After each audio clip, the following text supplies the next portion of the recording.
Hey, I'm Robin, and today I'm going to be talking to you about how you can land your first job out of university as a front-end developer. Now, finding a job or career in web development can appear to be a little overwhelming at first, but hopefully these tips will help you out. So first off, I'd recommend getting in touch with your careers advisor at your university. This will likely be someone from the same department that your course is on. If you've already left university, try to get in contact with someone else that's still there, be it a friend, a tutor, or try to find a phone number for the department that you were associated with when you were studying at university. It shouldn't be too difficult to track down your careers advisor, and in my experience, they're really helpful with students that have since left university. The main benefit of getting in touch with your university's career advisor is that they can specifically put you in touch with people that are actually interested in graduates. So you'll have a far better chance of getting the job because they won't be expecting a senior developer basically. Your career advisor should be able to put you in touch with people that are interested in you doing some freelancing work, so ask if they can keep an eye out for opportunities while also looking out for them yourself. While freelancing won't get you directly into a career, it'll help get you real world experience that'll give you the edge over other potential hires. And if you enjoy freelancing, you could ultimately start your own business if that's what you'd prefer. Make sure that you have a portfolio set up. Add any work that you've done for freelance into the portfolio, and if it's looking a bit bare, spend some time and get 2 to 3 fairly straightforward projects done and put them on your portfolio. I'll be adding another video soon which will show you how to host your portfolio site, so keep an eye out for that. Once you've got a portfolio site ready, contact your career advisor again and ask if they can put you in touch with someone for a permanent role as a front-end developer. It goes without saying, but you should also make sure that you have a solid CV written up and prepare to write a covering letter to send to any company that either your career advisor has found for you or if you apply for a job yourself. If there's interest, I'll make another video on creating a decent CV and covering letter later on. When you get the interview, you need to prepare as best as possible to deal with whatever the interviewer throws at you. In my experience, no 2 interviews are the same, but you can still prepare. Always try your best to get to the interview about 5 to 10 minutes before the interview is due to take place.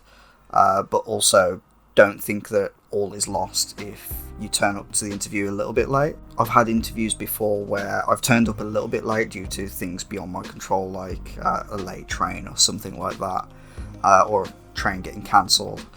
As long as you contact the company and let them know what's happening, they'll appreciate that you've taken the extra time to explain what's happened, and it shouldn't really impact your chances. Obviously it's best to play it safe, but don't sweat it is basically what I'm saying. Before the interview, always try to find out what exactly the company is hiring for. If their requirements are that you need to be competent in HTML, CSS, JavaScript, then obviously, brush up on those things, and those are the kinds of things that you're pretty much always going to be expected to be pretty competent in, because that's front-end development 101, HTML, CSS, JavaScript. So just spend a little bit of time to brush up on those and really nail them down. This one's a little bit weird, but bear with me. Before you go into an interview, make sure that you psych yourself up basically. And I know it sounds a bit silly, but if you struggle with things like confidence, then it can really help to try and almost switch your brain to think that you are actually really confident just for that interview. Even if you don't feel like you're ready, you have to convince yourself that you are, so that you can go into that interview beaming with confidence. Personally, I'm not the most confident of people, and you might be able to tell that because this is my first YouTube video and I'm super awkward. So this is definitely something I don't find easy to do. But what I'm trying to say is that even if you're not naturally confident and quite a bit of an introvert like myself, you can convince yourself for the duration of the interview that you are the person for this job. And I can't overstate just how important that is. You've got to convince yourself. You might be asked to spend some time coding at the interview, and that might be a little bit nerve-wracking, but if you're confident that you know your code well enough, you'll be fine. If you're unsure about something, ask your interviewer. They'll appreciate that you don't just sit there and struggle without asking for help. I've been in an interview situation myself a few times where I've not understood the questions that they're asking me, and you just sort of ask for a little bit of clarity, and that's a part of problem solving, right? You've got to understand the question that's being asked. So always strive for clarity. Don't feel like you're going to lose points or something like that when they ask you, because as far as they're concerned, they're going to be grateful that you're getting what they're asking and you're trying your best to deliver what they want. If you're asked to code during the interview, always explain your thought process and what exactly you're doing at that time, what your thought process is. The interviewer will probably ask you why you did something. If you're able to explain the benefits of why you did something a certain way, that's a huge positive. Always explain what you're doing.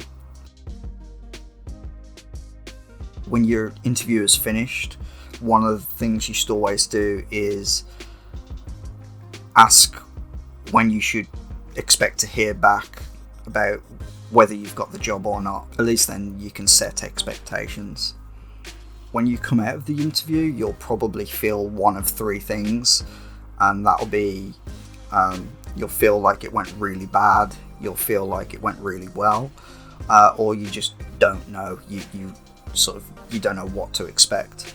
I felt all three of those things, and it doesn't matter which one of those you feel. Even if you feel like the interview went terrible, I've got jobs where I felt like the interview went really bad, so don't discount that whatsoever. And even if you did feel like it went bad and you don't get the job, you can always learn from that experience, think about why it went bad, and make those improvements later on. When you get home, make sure you send a follow-up email to the company, and especially to the person that interviewed you, if at all possible. Mention that you'd be really excited to work for them, that you enjoyed being there, and you look forward to hearing them soon. Although it's a small thing, I feel like it gives a good impression and keeps you in their minds, which can't hurt, especially if there were a few good candidates for the job. If they tell you when they'd likely get back to you after the interview, make sure to call them up on the day that they said you'd hear back by. There's a couple of reasons for this. Firstly, you should obviously want to find out whether you got the job. If so, great. But secondly, if you didn't get the job, you'd want to know whether to move on or not. You don't want to be led on. And that brings me to my last point. Others may have a different experience, but personally, when I'm applying to jobs, I just focus on the one that looks the most interesting to me. Others might suggest to spend time looking at multiple jobs and taking on a bunch of interviews within a short period of time.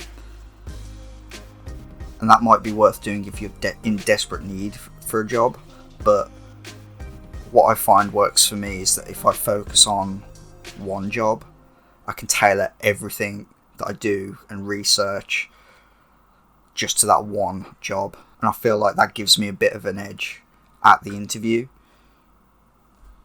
So that's my advice for getting your first job as a front-end developer. If any of this helps you out, I'd love to know, so please let me know in the comments below.